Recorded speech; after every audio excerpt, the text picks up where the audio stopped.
Black Panther 3 is shaping up to be one of the more exciting entries in the MCU, especially because it doesn't seem like Marvel is rushing it through production.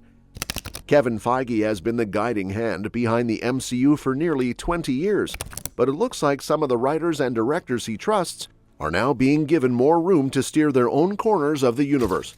Ryan Coogler is a perfect example of this because he's been the one bringing Wakanda to life in the MCU, not just with Black Panther, but also with characters like Ironheart, who are connected to Wakanda's technological brilliance. When asked about a timeline or release date for Black Panther 3, Feige shared in an interview with The Hollywood Reporter that he and Coogler actually already have a timeline in place. Now, this doesn't mean we know the exact release date yet, but it's promising because it shows that plans are already moving forward. Wakanda and Black Panther continue to be a key part of the bigger MCU story, which is reassuring for fans who have been waiting to see how the kingdom evolves, especially now that Shuri has taken up the mantle. With the multiverse saga wrapping up, Marvel Studios has a great chance to reset and refresh the universe, and things are expected to look very different after Avengers: Secret Wars. Even with all the changes coming, Wakanda still seems to hold a central role in what's next for the MCU. It's like Marvel is keeping the heart of the Black Panther story intact while opening the door for fresh directions and new possibilities. Looking at the MCU release timeline, it makes sense to consider where Black Panther 3 will fit. After movies like Fantastic Four: First Steps, Spider-Man: Brand New Day, and Avengers: Doomsday releasing in 2026, we have Avengers: Secret Wars hitting theaters in 2027. Other projects, including Armor Wars, Blade, Shang-Chi 2, and a new X-Men movie, are in development but probably won't release before 2028. Because of this, it seems logical for Black Panther 3 to arrive after Secret Wars, giving the story a chance to show how Wakanda fits into this new post-saga world. In the meantime, Disney Plus is helping to keep Wakanda in the spotlight. The animated series Eyes of Wakanda, set to release in August 2025, will expand the story of Wakanda and its agents. So even though Black Panther 3 is still early in development, Wakanda isn't being forgotten. This series also lays the groundwork for potential villains and storylines that the live-action movie could explore, making the narrative richer and giving fans a better sense of what the kingdom represents in the broader MCU. Feige and Coogler seem to be taking a methodical approach, which is the best possible outcome for Black Panther 3. Rather than just throwing heroes together without a clear plan, they're setting out a timeline and carefully mapping how Wakanda and its characters will operate in this new phase. Coogler is even writing a part specifically for Denzel Washington, which is huge news.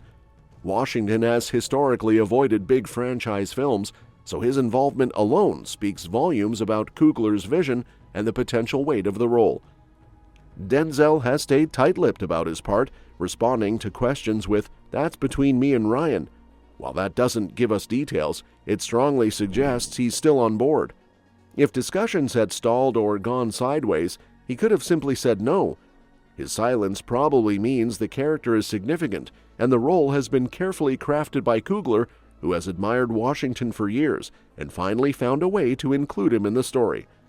While the story and full cast of Black Panther 3 aren't public yet, having Washington involved is already an exciting sign.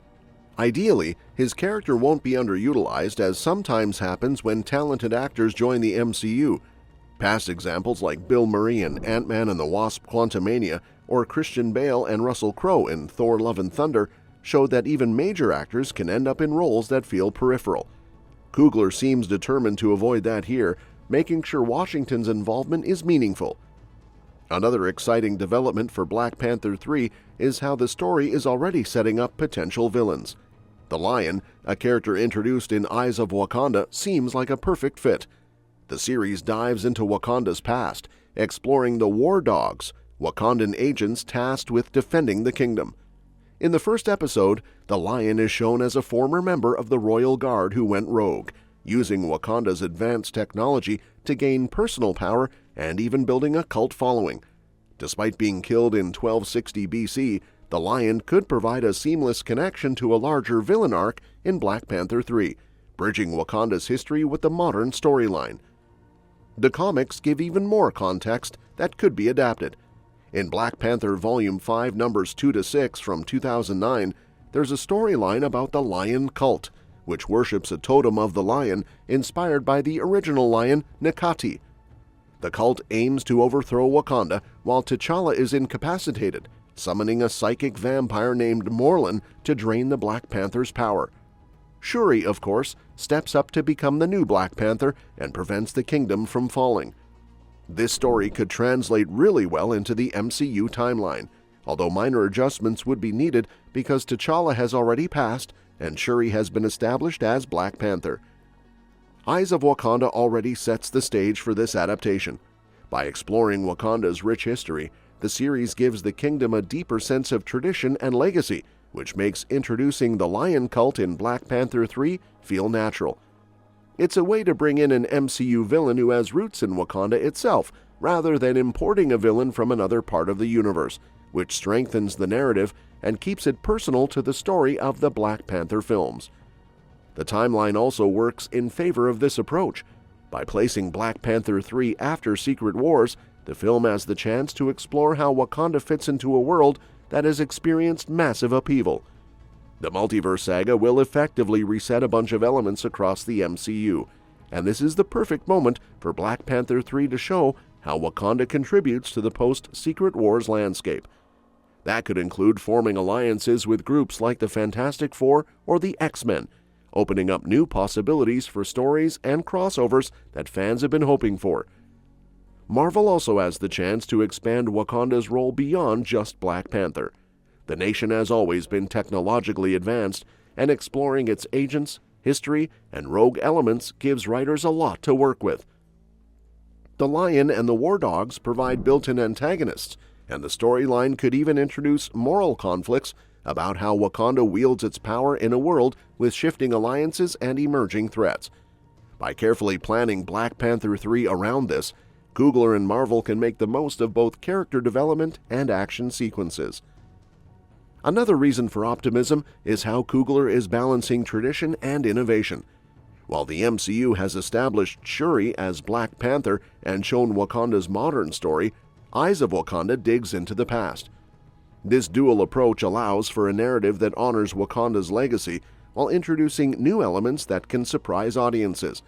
The lion's inclusion, as well as potential tie-ins to the lion cult and psychic threats like Morlun, create stakes that are both personal and epic in scale. It's a smart way to keep the MCU fresh while respecting the source material. Well, that's it for today. Let me know what you think in the comments below. And don't forget to subscribe, because we'll be covering more updates on this soon and other exciting upcoming movies and series. We'll see you next time.